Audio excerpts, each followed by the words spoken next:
On May 8th, they had already reached the outskirts of Kiev, and quickly the Bolsheviks realized that it was time to withdraw. They didn't want to fight a pitched battle in front of the city nor inside the city. They withdrew, the Poles entered, and together with them the Ukrainians. They put on quite a big show down the main street of Kiev, the Chrещатик.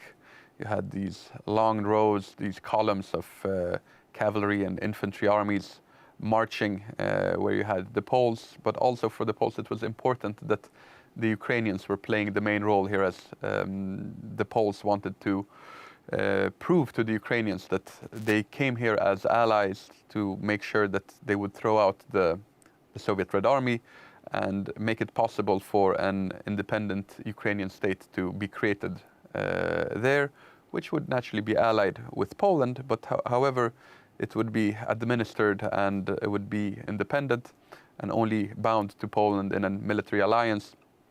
Poland was, out of selfish interest here, of course, interested in creating some form of buffer against the Soviet state. So having an independent Ukraine, which had its own military forces, would be beneficial. During this parade, the Poles naturally still made up the bulk of the forces that entered the city, but the Ukrainians were put, you could say, on the prime spot. Also to impress the local population, to make sure that they would be willing to cast their lot behind the Poles and not the Soviet Red Army that had just left the city.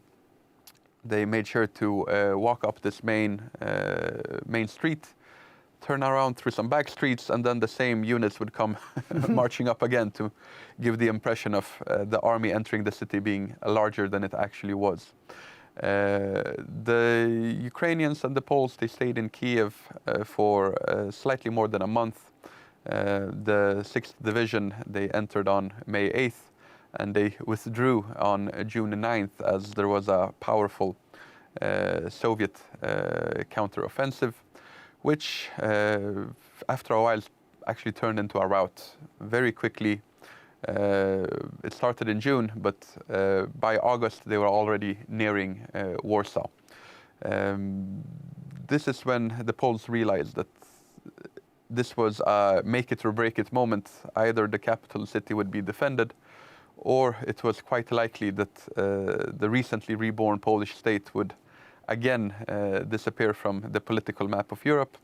The repercussions for the Europeans would be immense, as we must remember that in the previous year, in 1919, you had the Spartacist uprising in Berlin. You had another uprising in Bavaria with a Bavarian socialist republic being created.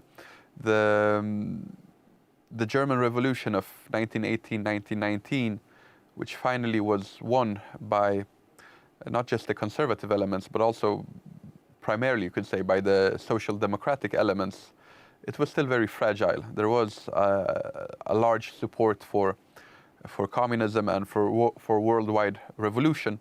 Which, of course, is something the Red Army were hoping to help along. Absolutely. They had no problems with. And this was also, later on, it has been discovered by historians. There were some speeches at that time which also made it clear for people in other countries that the Soviet Red Army, the Bolsheviks, they didn't just have their eyes on Poland. They were interested in marching much further to the west. Trotsky famously stated that it was time to visit the Atlantic Ocean. Yes, and it was always the case. I think it was Lenin who made the point. They always seemed somehow, the Bolsheviks, a bit disappointed with Russia itself, and they always felt that really what they needed was a good revolution in Germany, because as if the Russian proletariat, so-called, wasn't quite up to their standards. Absolutely. The Bolsheviks in Russia were, as all Marxists, very dogmatic, and they did view Marxism, or later Marxism-Leninism, as a science with its dialectic method, and Marx, Engels, both of them had been German. They had stated that the revolution would come in a society which had the largest industrialization, the largest workforce.